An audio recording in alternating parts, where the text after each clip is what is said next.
Hello, and welcome to Steffoodle. I am unsurprisingly Steph. So, I've had a bit of a rough time.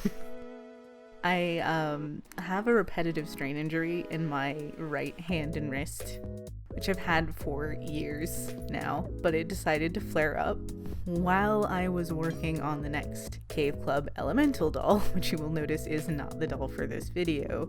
It was right in the middle of his reroute twice. So I had to set him aside, taking more time to rest and trying not to overwork my hand. I decided to tackle a different project first. For my birthday this year, I ordered my first ever BJD, which is a little Asteria foxglove from the Dandelion Bloom series that Frappzilla Studio is doing this year. I realized, though, that I've never repainted a doll with inset eyes before, which is how BJDs work. So I decided it was time to try my hand at that with a fashion doll first. So let's get started. I've had this Shibajuku girl doll on my shelf for quite a while. I figure I should start big and work my way down to smaller inset eye face-ups because those dandelion blooms are tiny. And this gal seems like a fitting candidate. I'm definitely keeping the spooky hair clips for myself. As per usual, I cut off all her hair close to the scalp, as I'm not sure what her neck peg situation is and I'm going to need to get to her eyes from the inside of her head. I cut out a head cap. I watched enough people customize fashion dolls with inset eyes to know they'd be covered on the inside, so that's no surprise to me. Let's start by removing the rest of the hair with tweezers. On bigger doll heads like this, the hair tends to be sewn in rather than glued or melted, so it's not too difficult to remove, but it can be a little fiddly. I was able to pop the head off really easily. I was wondering if I could rebody her head, but I'm really not in the mood for another neck swap, so it looks like she'll keep the one she has. To remove the eyes, I used a hairdryer to try to soften the hard vinyl enough to pop the eyes out the front. Honestly, I probably should have asked my partner for help as it took a lot of effort and strained my wrist. But I got them out!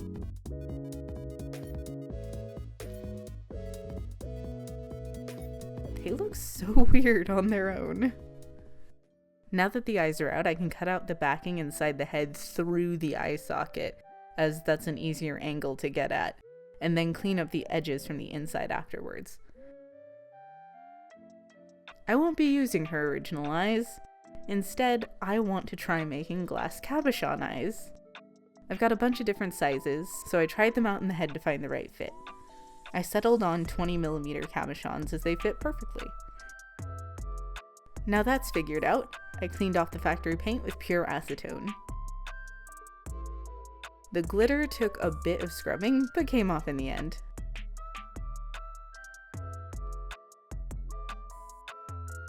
It's completely unnecessary, but I cleaned off the head cap too, even though no one's going to see it and it's going to get repainted anyway.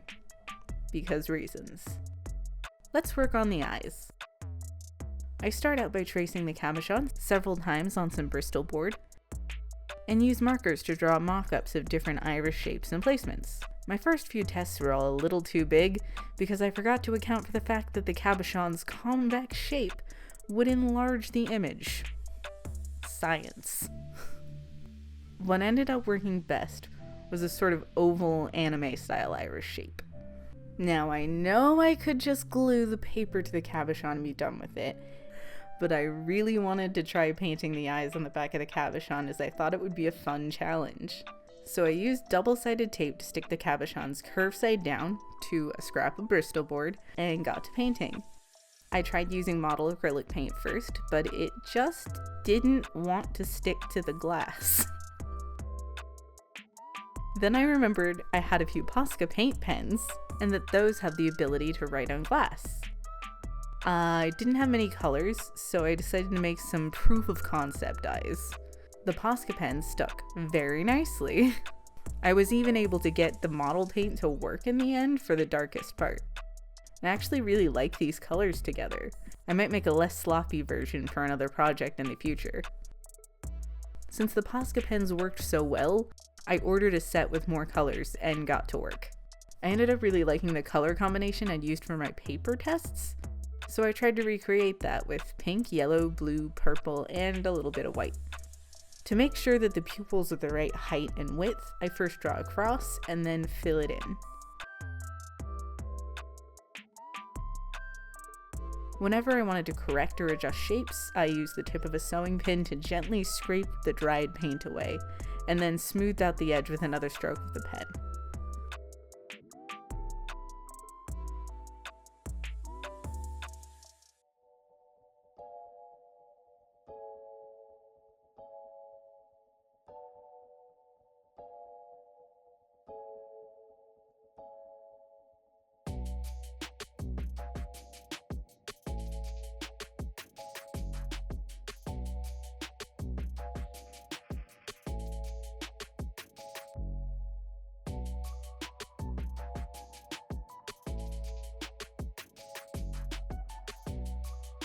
It took quite a long time, and there was a lot of back and forth, but I'm really happy with how they turned out. I painted the entire back with white acrylic paint to protect the Posca paint, and sealed it in with a matte varnish. This had a weird reaction to the paint, and ended up making a bunch of bubbles in the eyes.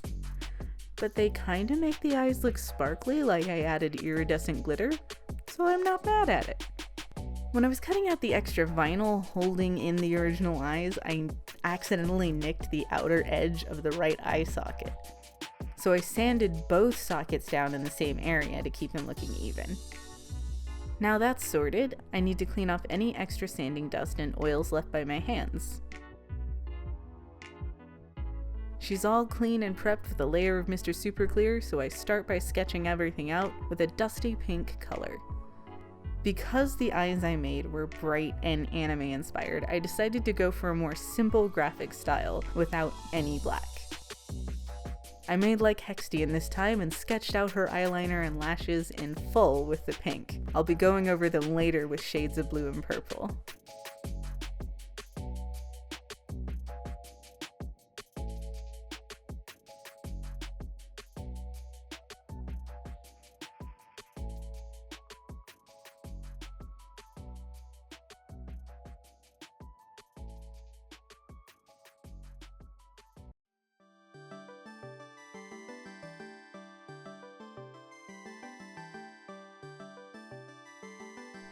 I decided to give her rosy cheeks and a more natural pink lip color since her eyes are already so bold.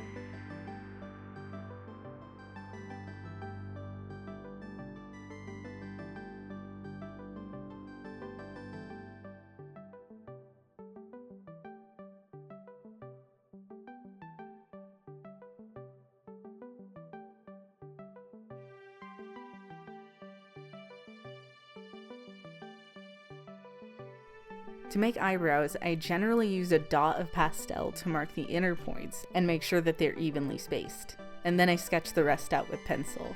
As with the eyelashes, I draw them in with pink first to make sure I'm happy with the shape, and then I'll go over them with purples and blues later on. I'm not used to making such thin eyebrows, but I think it suits her design.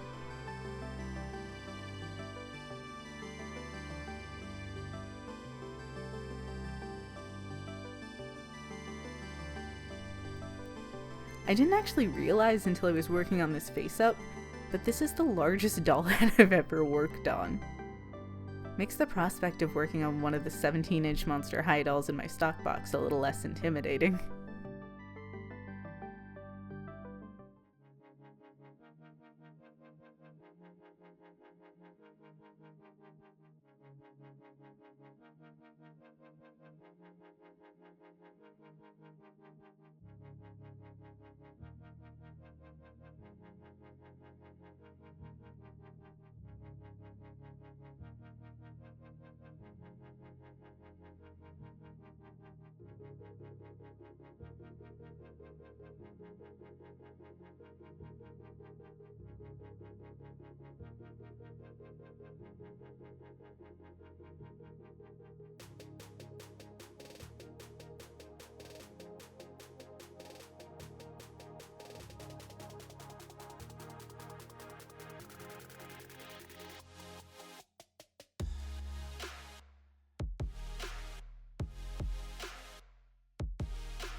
When I finished the last layer, I popped the eyes in to see how everything looked together, and she's so cute! I was worried the lashes would be too much, but she looks cohesive. To reattach the head to the body, I heated up the head with my hairdryer again. This really took some doing, but I got it back on there. Now it's time to stick the eyes in for good. Because I've never done this before, I decided to use blue tack rather than something more permanent like epoxy sculpt. And since cabochons are flatter than standard BJD eyes, a simple coil around the eye wasn't enough to hold it in, so I just smooshed more in there around and behind the eyes to hold them in place. Looks a mess on the inside, but no one's going to see that. Off camera, I sewed her head cap back on with the help of my pliers, breaking 3 needles in the process, and covered the seam with super glue. Now I can paint the scalp purple to match the yarn wefts I'll be using for her hair.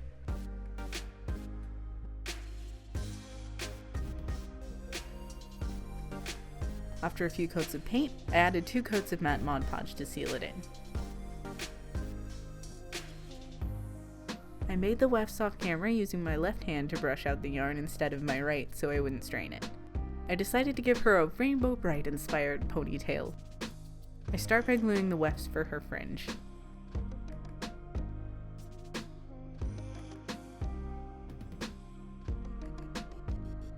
And I add 2 smaller pieces to each side. To make the base for her ponytail, I take a weft and start rolling it and gluing it to itself.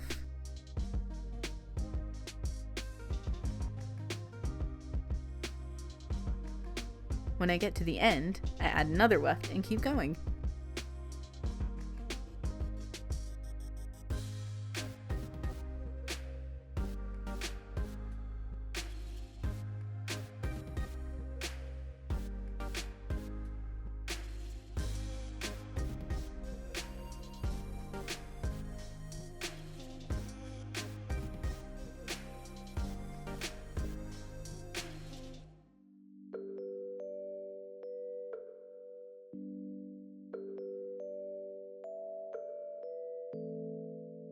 Once I'm happy with the size, I cover the bottom with glue to seal it all together and let it dry.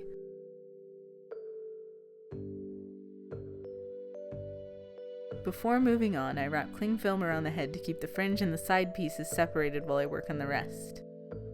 Then I glue the ponytail super weft on, and held it in place for a bit before resting her face down propped up on some fabric to dry.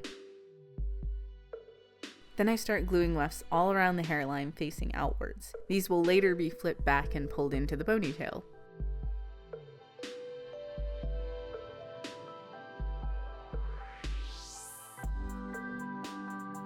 Then I start gluing wefts in rings radiating around the ponytail facing inward. I do about 3 of these, the last of which meets up with the outward facing wefts at the hairline.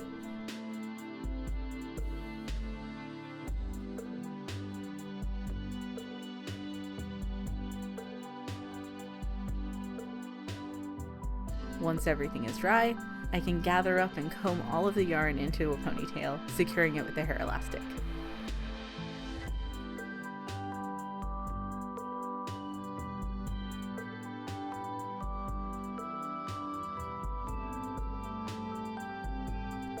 And here she is after a trim and some styling. I decided to keep things simple for her clothes.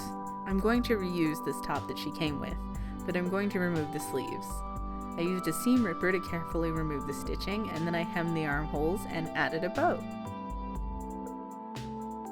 I turned the sleeves into socks by placing them inside out on the doll's feet and stitching them closed. Then all I had to do was cut off the excess and turn them right side out.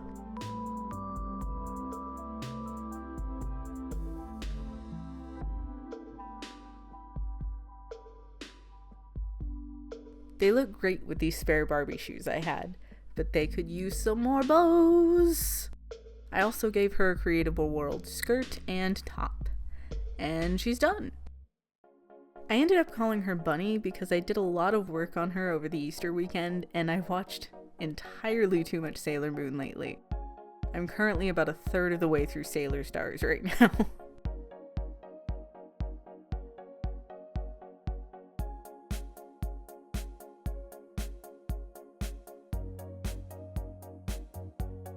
Bunny was certainly a challenge. From the inset eyes to the large scale, not to mention my wrist and hand issues, but we got here in the end. What do you think of Bunny?